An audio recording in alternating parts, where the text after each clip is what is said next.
Y hoy es martes, como siempre, martes de los diputados en fórmula. Le agradezco estén en el estudio con nosotros. Iraíz Reyes, diputada por Movimiento Ciudadano. Bienvenida, diputada. Gracias, buenas noches a ti y a tu auditorio. Arturo Ávila, diputado por Morena. Bienvenido, Arturo. Muy buenas noches, con el gusto de verte y con el gusto de verlos allá en casa. Héctor Saúl Telles, diputado por el PAN. Bienvenido. Juan Pablo, buenas noches. Un saludo a todo el auditorio y a mis compañeros. Y vía remota saludamos a Mario Zamora, diputado por el Partido Revolucionario Institucional. Mario, buenas noches. ¿Qué tal? Muy buenas noches, Juan Pablo, y a todos en la mesa. Muchas gracias por la oportunidad. Ay, híjole, muchísimos temas de los cuales podríamos platicar. Hemos decidido hoy retomar un asunto que ha sido constante entre el lunes y el martes. Tras las protestas en Culiacán, hay peticiones para que haya cambios en el timón del gobierno de Sinaloa. Un asunto que estalló a partir de la detención de Ismael Zambada. Aquí le hemos dado crónica a todo este tema. Iraíz, un primer comentario sobre la crisis de violencia en Sinaloa, que estalló este asunto después del crimen de dos menores. Yo soy de Nuevo León y hace unos 15 años aproximadamente, en el gobierno de Calderón nos tocó una época muy horrible, donde teníamos miedo de que nos tocaran balaceras, donde pasábamos encerradas la mayor parte de la noche en nuestras casas, donde teníamos paranoia en las calles. Fue una época muy horrible la que vivimos y yo puedo imaginar que lo que está pasando allá es todavía aún mucho peor, porque es una ciudadanía que está secuestrada por un gobierno que ha sido incapaz de brindarle seguridad. Y más allá de la seguridad, pues el derecho a cumplir con la educación, porque la gente tiene miedo de mandar a sus hijos a la escuela, de su derecho a la movilidad, sí, porque la gente tiene miedo de estar en las calles. No se ha logrado hacer frente a esta crisis en 5 meses y creo que se necesita un cambio de gobierno en Sinaloa. Bien, ¿les parece si vamos con Mario Zamora, quien entiendo nos responde la comunicación desde Los Mochis, municipio de Ahome, ahí en Sinaloa? Mario, un primer comentario. ¿Qué tal, Juan Pablo? Mira, yo creo que no se trata de hablar de cifras, pero un poco para que los compañeros entendamos de alguna manera el fenómeno de lo que está pasando. En los últimos 3 meses y medio son cerca de 800 homicidios, más de casi 3,000 vehículos robados, cerca de 1,000 personas privadas de su libertad, decenas de policías asesinados. Yo creo que nadie merece miles de millones de pesos perdidos de pequeños y medianos negocios que sostienen a familias. Yo creo que nadie merece vivir, Juan Pablo, tú eres de Sinaloa, tú viviste en Culiacán, creo que nadie merece vivir lo que la gente en Culiacán y en una buena parte de Sinaloa está viviendo ahora. Diputado Arturo Ávila.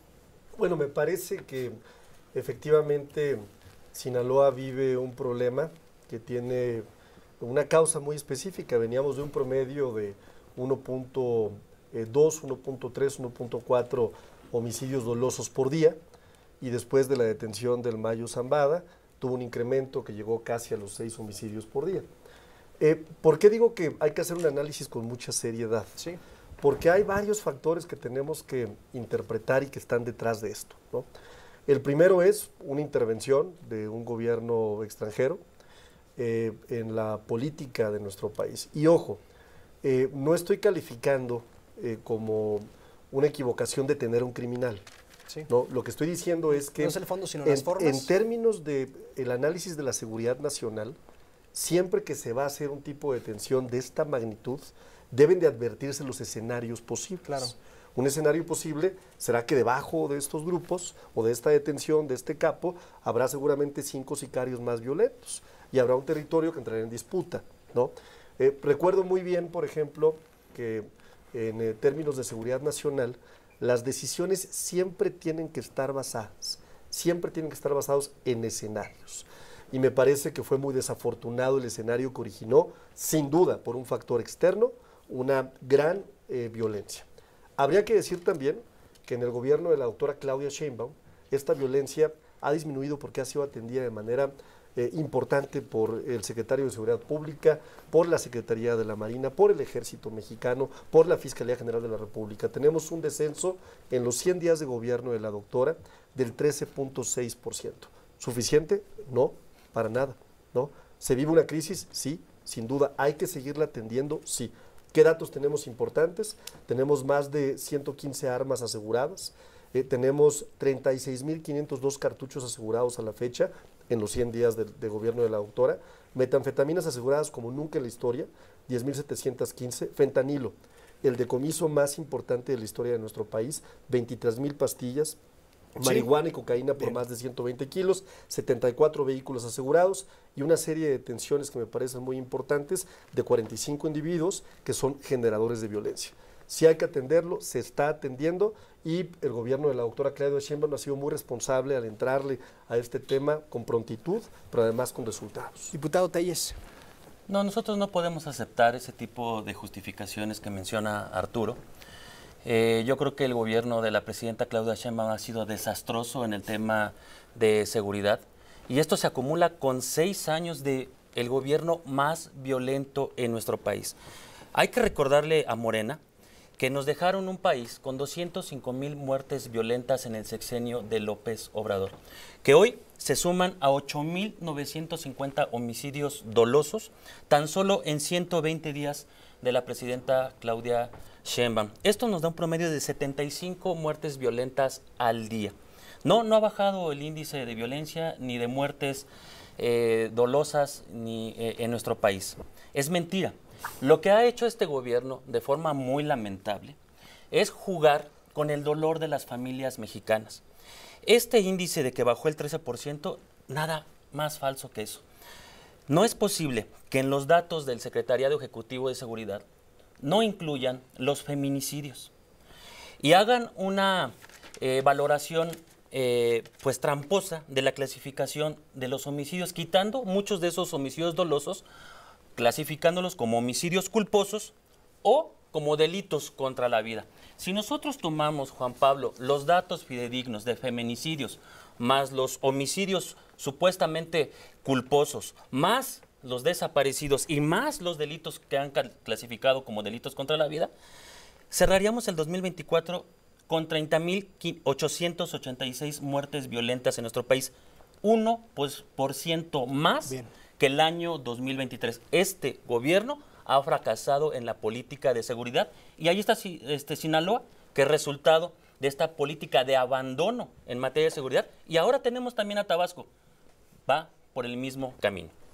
Diputada Iraíz. Bueno, pues como siempre minimizando lo que está haciendo su gobierno. La gente no se siente insegura, el terror no se mide, pero si vemos los números, ha habido un aumento en la percepción de inseguridad, pasando a un 90%. El 90% de la gente que vive en Sinaloa se siente insegura, ¿no? Y además aumentaron 57% los homicidios en ese estado en solo este periodo a partir de septiembre, donde comienza todo este aumento de la ola de inseguridad, ¿no? Aparte la respuesta desastrosa, ¿no? Muere una familia, mueren 2 niños, muere un padre, y la respuesta del secretario de Seguridad del gobierno es decir que es por los vidrios polarizados. ¿Cómo es posible que en lugar de hablar de gobiernos ineficientes, de gobiernos tomados por el narcotráfico, la respuesta sea decir que es culpa de un niño por estar en un auto con vidrio polarizado y no aceptar su responsabilidad de brindar seguridad, paz, justicia y de asegurar un Estado de Derecho en Sinaloa? Es vergonzoso el grado de apatía y desinterés y la insensibilidad de parte del gobernador de Sinaloa, de parte de su secretario de Seguridad y de parte también del gobierno federal. Diputado Mario Zamora. Mira, Juan Pablo, yo te decía y quiero aprovechar que está aquí Iraíz, que está Arturo, que está Héctor, y te hablo como sinaloense. Yo creo que ponernos a discutir cifras, cantidades, números, con todo respeto lo digo, no me lo tomen a mal, creo que es irrelevante. Mejor pongamos sobre la mesa qué sí podemos hacer. De entrada yo les digo, ojalá Arturo, y de veras que yo te reconozco como diputado, a todos, a Héctor y Iraíz, a todos, ¿por qué no vamos empujando juntos en la Cámara un paquete especial económico de entrada para apoyar a toda la gente que se quedó sin chamba? Hay un montón de meseros, de música, de músicos, por ejemplo, para apoyar esos pequeños negocios que ya no aguantan. Un amigo mío tiene un restaurante de estos asiáticos. Y dice, Mario, pues mi fuerte era la comida y la cena, pues la gente no desayuna sushis allá y no van a cambiar a desayunar de un día a otro. Y ya no se le acaba, tenía 3 sucursales, ya cerró 2. O sea, pensemos en cómo ayudamos. La otra, me da gusto que la presidenta Claudia Sheinbaum haya enviado al secretario Omar García Harfuch, de quien no lo conozco, pero he oído muy buenos comentarios de él, de gente que yo respeto, que diga que está en Culiacán. Sí, hombre, pero ojalá lo vea en Culiacán, yéndose a comer unos tacos en la noche, o que lleve a sus hijos, si tenga hijos, que los metan en las escuelas a Culiacán, a ver si con tranquilidad los lleva, o que vaya al béisbol, ahorita que está jugando la final, iban ganando los tomateros, ojalá que ganen hoy. Que trate de hacer la vida cotidiana. No, yo no quiero hablar de cifras, pero INEGI, que cualquiera puede cuestionar si está bien o mal, ¿cómo en una ciudad más del 90% de la gente te dice que tiene miedo? ¿Cómo se vive así? ¿Y saben qué? El sinaloense es entrón, es valiente, no nos van a detener, vamos a seguir tratando de hacer las cosas a como se puedan, pero lo menos que esperamos de nuestros gobiernos, que hoy el municipal, el estatal y el federal, desgraciadamente, lo digo desde mi óptica, tocan de ser de Morena. Bueno, querían ser gobernantes, sean empáticos, pónganse los zapatos del ciudadano común y resolvamos, día con día resolvamos. Sí. No queremos guardar al elefante abajo de la alfombra, mejor démoslo y démosle resultado a la gente, que es lo que se merece. Oye, Mario, de la que te libraste, imagínate que te hubieran capturado Ismael Zambada siendo tu gobernador. Yo te garantizo que si se hubiera respetado la voluntad de la mayoría de la gente, hoy fuera gobernador y esto no estaría pasando. Origen es destino y todas las acciones tienen consecuencias. Hoy estamos viendo una consecuencia de con lo que pasó el día de la elección, en el 21. Diputado Telles, perdón, sí. me brinqué al diputado Arturo Ávila de un segundo. Sí. Decir que la hipocresía de Acción Nacional no tiene límites, porque si nosotros nos vamos a los datos estadísticos, que son los únicos que nos pueden dar datos para poder calificar una política pública, podemos decir que el gobierno del PAN, el gobierno de Felipe Calderón, fue el que ocasionó una política verdaderamente exponencial de homicidios dolosos, con dos acciones fundamentalmente. La primera, declararle la guerra al narco. ¡Claro! Mientras eran socios de Joaquín El Chapo Guzmán, mientras Genaro García Luna, hoy condenado ya, hoy sentenciado ya, era la mano derecha del presidente Felipe Calderón Hinojosa. Que se escuche con mucha fuerza. A partir de ahí, los homicidios dolosos, acompañados del operativo Rápido y Furioso, donde permitieron, por cierto, el ingreso de más de 300,000 armas, que iban a geolocalizar a los delincuentes, provocó un crecimiento que no tuvo hasta 2019, una tendencia a la baja. Es la única forma de medir una política pública, con la tendencia. Ojo, en 2019 había 100.5 homicidios dolosos por día. Hoy, en la mañanera, el gobierno de la presidenta Claudia Sheinbaum está presentando un resultado preliminar del cierre de este mes, en donde hemos logrado una disminución a 63. Ojo, ¿no? Hay estados también que están incluso peor que Sinaloa, y de los cuales no los voy hablando. Guanajuato, primer lugar en homicidios, gobernado por el PAN. Tabasco. Jalisco, no, aquí están, Jalisco, ¿no? El quinto lugar en homicidios dolosos, gobernado por Movimiento Ciudadano. Chihuahua, con Maru Campos, el sexto lugar en homicidios dolosos. ¿Sabían ustedes dos que el 53% de los homicidios dolosos de este país están en 7 estados? Bien. Por eso yo le tomo la palabra a Mario Zamora, a quien respeto y además somos compañeros, igual que Héctor, en la Comisión de Presupuesto y Cuenta Pública, para que buscamos alternativas. Esa es la forma de hacer política, bien, no denostando y menos con la hipocresía que caracteriza al PAN y que, por cierto, la propia gente allá afuera, el propio elector, sabe lo que hicieron, sabe de dónde vienen, saben que ellos generaron este grande problema que hoy estamos atendiendo. Sí, con dificultad, con mucha dificultad, sí, pero que lo estamos atendiendo. Diputado Telles. Pues mira, es fácil acudir a la diatriba discursiva de Morena. A pesar de todo lo que manifiesta Arturo, yo te quiero dar un dato contundente. En el sexenio de Felipe Calderón hubo 120,000 muertes violentas, no maquilladas como lo hace ahora este gobierno. Y López Obrador, a pesar de todo el presupuesto, a pesar de que se le dio la Guardia Nacional, a pesar de que tuvo el Ejército y la Marina, más de 350,000 efectivos en las calles, con más de 450,000 millones de pesos en presupuesto, el número de efectivos más alto, el número de presupuesto más alto histórico y el número de muertos violentamente más alto de la historia. 205,000. Eso no lo pueden borrar a pesar de los discursos que vengas a dar, Arturo. Lo tienen que aceptar. El sexenio más violento en la historia de México es el de López Obrador. Y el de Claudia Sheinbaum empieza igual. Y ya te lo vuelvo a repetir. Están maquilladas las cifras de homicidios. Te lo digo porque no ponen los feminicidios. Y te lo digo porque reclasifican las muertes como culposas cuando son claramente dolosas. Si nosotros fuéramos esos datos, estos gobiernos estarían por la calle en materia de seguridad. Ahora bien, yo le tomo la palabra a Mario. Vayamos y te hacemos un reto a ti, Arturo. Propongamos un fondo específico, emergente, para ayudar a los sinaloenses. ¿Se anima? Y que se vaya. Claro, por supuesto, Y que se platicamos. vaya ya, por favor, Rocha Moya. No tiene nada que hacer en ese gobierno.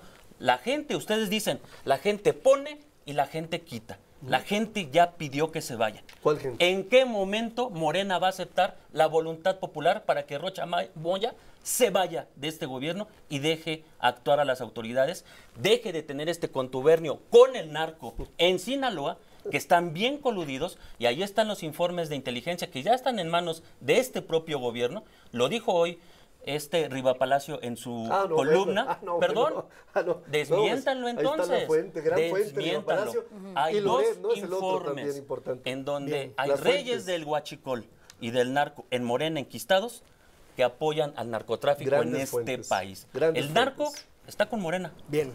Sí. Diputada Reyes, Yo un diría- minutito, una conclusión de un minutito. Diría que pensemos en la gente, más allá de los números. La gente el día de hoy está protestando en las calles y no son cualquier persona, son maestros de la escuela donde estudiaban 2 niños que fueron asesinados. O sea, no podemos decir que esas manifestaciones no son espontáneas o no tienen que ver con un sentir social de la necesidad de mayor seguridad y justicia para las familias de Sinaloa, porque no tienen tranquilidad, porque no pueden salir de sus casas, porque tienen que salir en la mañana y revisar los grupos de Facebook y de redes sociales para enterarse si pueden estar con seguridad en las calles de su propia ciudad. Y eso no podemos negar, que no ha habido una respuesta, que ahí están 5 meses, qué bueno que el secretario de Seguridad fue, pero no ha logrado nada, porque las redes narcocriminales están en Sinaloa y porque esas redes involucran al propio gobierno, al sector empresarial, sí, y a los narcotraficantes. Bien, diputado Zamora, un minutito para una conclusión. Mira, Juan Pablo, yo quisiera pedirle a mis compañeros con toda humildad que nos quitemos por un momento la representación partidista que tenemos. Finalmente, antes que representar un partido, y aunque yo lo haga con todo orgullo del mío, como sé que lo hacen ustedes del suyo, somos mexicanos, somos ciudadanos, somos representantes populares. A mí me consta que en todos los partidos hay talento, hay mucho talento. Mejor unámonos a darle respuesta a la gente. Cuando uno ve el video de este niño en la marcha, que dice, por favor, tenemos miedo de salir a jugar a la calle, no merecen vivir. Es un niño que no tiene ninguna carga política de ningún partido. Y es cierto, Arturo, hoy es Sinaloa y a lo mejor hay otros estados igual o peor, no lo sé, pero esa no debe ser nuestro parámetro. Al contrario, miren, unámonos para darle solución a la gente. La gente necesita paz y necesita tranquilidad. Nadie en México, en ningún estado gobernado por quien sea, merece vivir así. Yo que creo hoy, repito, el gobierno federal, el gobierno estatal, el gobierno municipal es de Morena, ok, están haciendo esfuerzos, no lo dudo, no son suficientes. Bien. Son suficientes. Escuchémonos todos, seguro estoy que puede haber soluciones y por algún momento hagamos a los partidos a un lado y tomemos la responsabilidad como mexicanos para resolver. Porque los problemas, todos tienen solución, salvo la muerte, decía mi abuela. Este también debe tener solución. Yo tengo muchas ideas, estoy seguro que muchos las pueden tener. Gracias, diputado, se nos Llevémoslas acabó a el cabo. tiempo. Gracias, diputado Arturo Ávila. El gobierno de la doctora Claudia Sheinbaum está atendiendo de forma prioritaria la problemática de Sinaloa. Hay resultados. El día de hoy en la mañanera se presentaron, los presentó Omar García Harfuch. Se está trabajando de forma coordinada. Falta mucho por hacer, sí, sin duda. Y yo lo único que diría es, claro que aceptamos el reto de entrarle todas y todos, pero de esa forma, porque a mí lo que me preocupa, y lo digo con toda honestidad, es llegar a estas mesas y que se quiera lucrar con la tragedia. no se debe lucrar con la tragedia. Sí hay un problema que tenemos que atender. Es un problema que además la causa está en otro país. ¿Por qué? Porque somos un país de trasiego. El consumo en Estados Unidos ha generado esta lamentable situación de bandas criminales, ¿no? Que generan sin duda con el tráfico de armas, porque el 70%, fíjense ustedes, el 70% de las armas incautadas vienen de Estados Unidos. Entonces, hay que buscar una solución integral, sí quitarle la carga política, quitarle el lucro político, y entonces estoy seguro que podremos dar más y mejores resultados. Diputado Telles, un minutito. Pues mira, yo creo que este problema se dejó crecer en 6 años. Esto no es más que la cúspide del abandono en materia de seguridad de nuestro país. No podemos nosotros soslayar la falta de estrategia y de compromiso en seguridad para los mexicanos. Los números son muy fríos. La estrategia falló. Están a tiempo todavía de reconfigurar la estrategia. Se le ha dado a Omar García Harfuch la confianza y Acción Nacional nunca escatimó todas las reformas en materia de seguridad que hoy hay en el país y que se convirtiera a Omar García Harfuch en un super policía con todas las facultades. Lástima que el gobierno no esté actuando, lástima de lo que estamos viviendo en Sinaloa, lo que se está viviendo en Tabasco, lo que se vive en Guerrero. Hacemos votos para que este gobierno reconfigure su estrategia. Diputado Héctor Saúl Telles, gracias por su tiempo. Muchas gracias. A la distancia, diputado Mario Zamora, gracias. Gracias, Juan Pablo. A todos, muchas gracias. Diputada Iraíz Reyes, gracias. Gracias. Diputado Arturo Ávila. Muchísimas gracias. Gracias, como siempre, un gusto.